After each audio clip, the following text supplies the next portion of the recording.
Imagine this. It's July 20th, 1944.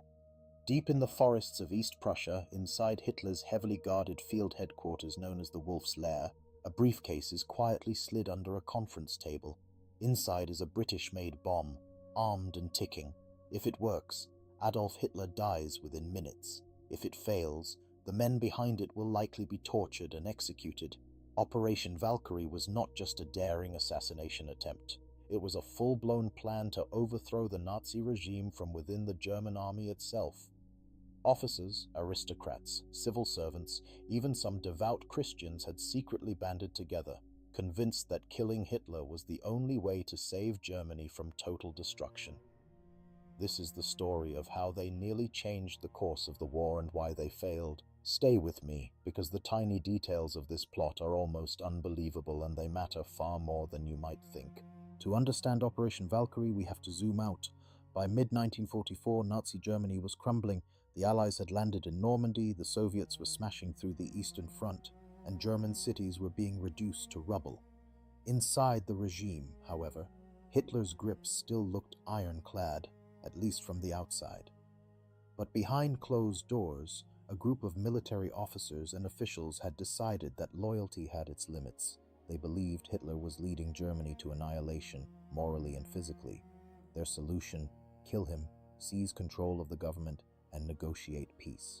In this video, we'll unpack who these conspirators were, how Operation Valkyrie worked, what went wrong, and what it all means today. If you're into deep, well-researched history, consider subscribing and tapping the notification bell so you don't miss future episodes, and try to stick with this one to the end.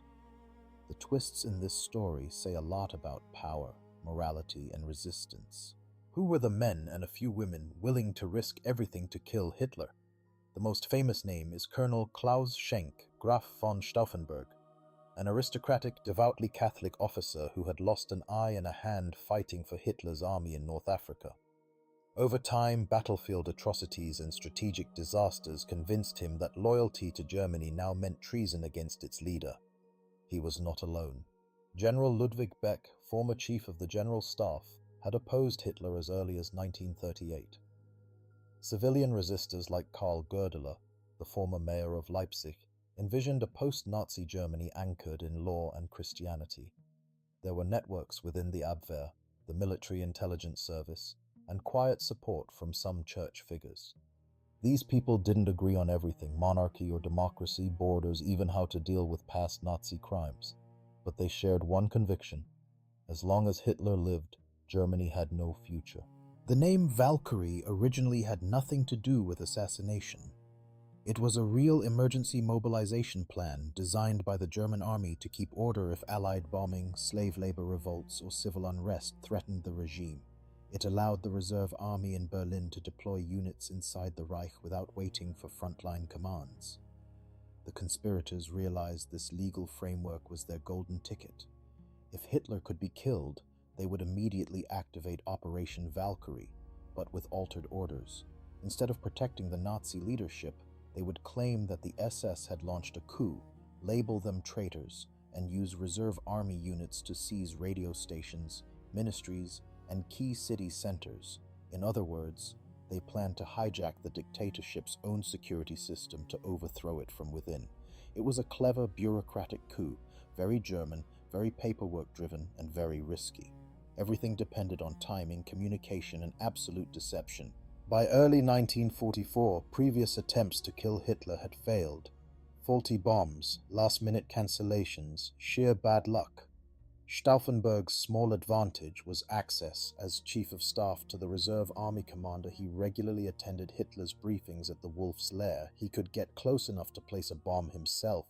The weapons were British-made plastic explosives, smuggled through Abwehr channels. The plan required Stauffenberg to arm the bomb in a washroom, slip the briefcase near Hitler during a conference, then leave on the pretext of a phone call, flying back to Berlin to help direct the coup. But there were problems from the start: limited time with the fuses due to his injuries, tight security, and Hitler's chaotic schedule. Several opportunities were aborted, too many civilians present, or Heinrich Himmler absent when the plotters wanted to eliminate multiple top Nazis at once. Every delay raised the risk of discovery, yet also sharpened their desperation. The morning of July 20th dawned hot and humid in East Prussia.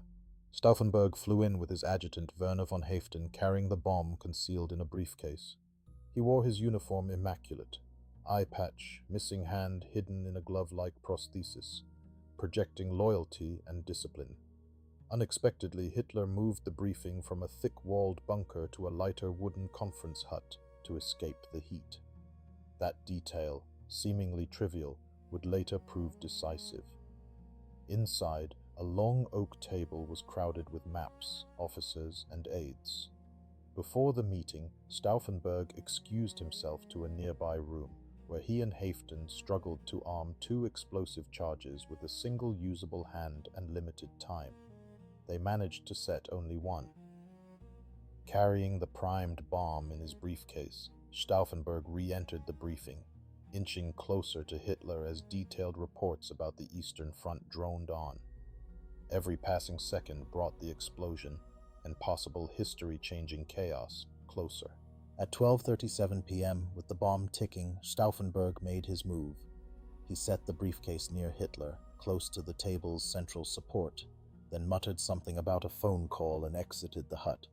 An officer, annoyed by the cramped space, casually nudged the briefcase to the other side of the thick oak table leg, between Hitler and the blast. That minor adjustment probably saved Hitler's life. Seconds later, a violent explosion tore through the room, blowing out windows and ripping the conference hut apart. 4 men were killed, many wounded, but Hitler staggered out with torn trousers, singed hair, and damaged eardrums, shaken but very much alive. Outside the blast zone, Stauffenberg saw the wreckage, assumed no one could have survived, and raced to the airfield. This fatal misjudgment would doom the coup.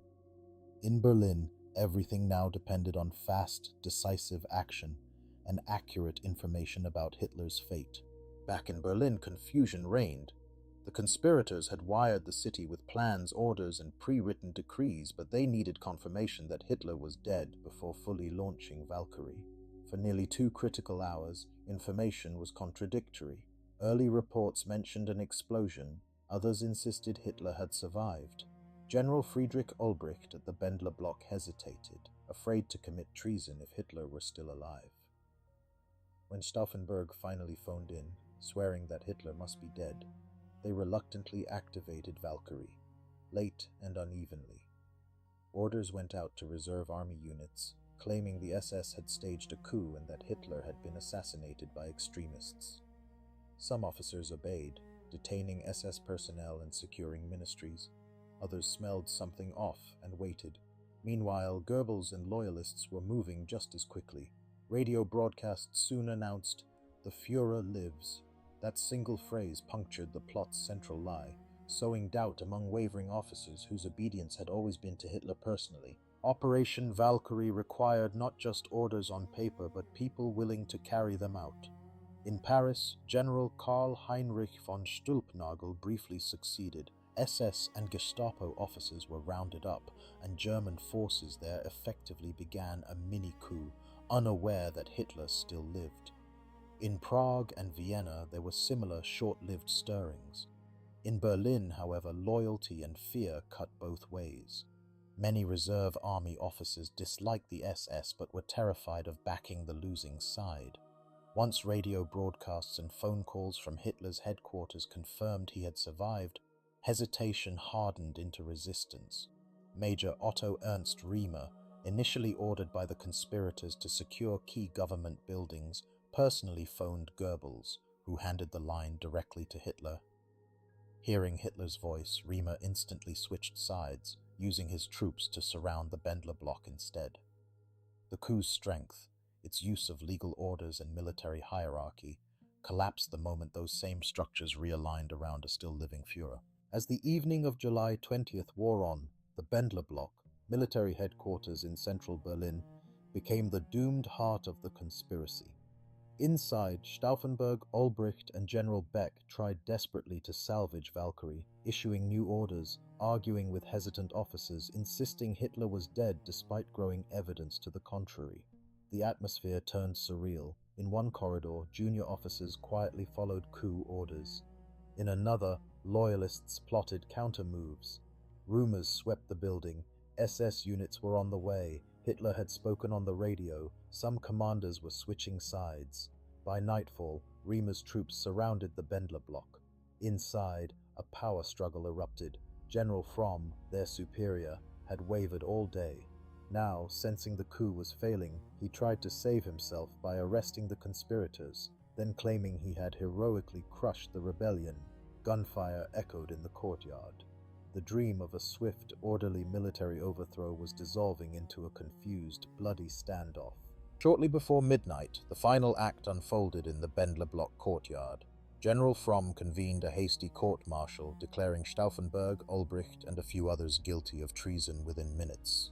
There was no real trial, only a bureaucratic ritual to legitimize their execution, and Fromm hoped wash his own hands.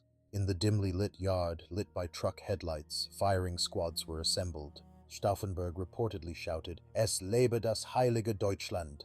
Long live our sacred Germany!" before the shots rang out. His adjutant Haften is said to have thrown himself in front of Stauffenberg, taking the first bullets. General Beck was allowed to shoot himself. His first attempt failed, and a soldier finished the job. Their bodies were buried in secret graves, later exhumed and incinerated by the Gestapo. The coup was over in Berlin, but for the Nazi regime, this was only the opening salvo of a much wider wave of revenge. Hitler seized on the failed plot as a propaganda gift and a pretext for brutal purges. Over the following months, around 7,000 people were arrested. Roughly 200 were executed. The People's Court, presided over by the ranting judge Roland Freisler, turned show trials into grotesque theater. Conspirators were humiliated, forced to wear shabby clothes, pants held up by string, no belts or ties to prevent suicide. Proceedings were filmed for Hitler's private amusement. Sentences were usually death by hanging, sometimes with thin piano wire, extended to maximize suffering. The regime used the plot to justify tightening control, more SS power, increased surveillance, and purges throughout the Wehrmacht and bureaucracy. Yet beneath the terror, the July 20th conspirators left a trace. Even some ordinary Germans, hearing rumors of the plot, quietly wondered if high-ranking officers were willing to die opposing Hitler. Had the Führer myth cracked at last? Since 1944, Operation Valkyrie has been wrapped in myth. In post-war West Germany, Stauffenberg and his co-conspirators were gradually recast, from traitors to heroes, then sometimes to complicated, flawed resistors. For decades, many ordinary Germans preferred the comfort of distance. It was just a small clique of officers, nothing to do with us. Historians have pushed back on simple narratives. Some plotters were motivated by conscience and horror at Nazi crimes. Others mainly feared total military defeat and Soviet occupation. Few were early vocal opponents of anti-Semitism, yet they did something almost no one else in positions of power dared. They risked their lives to stop Hitler.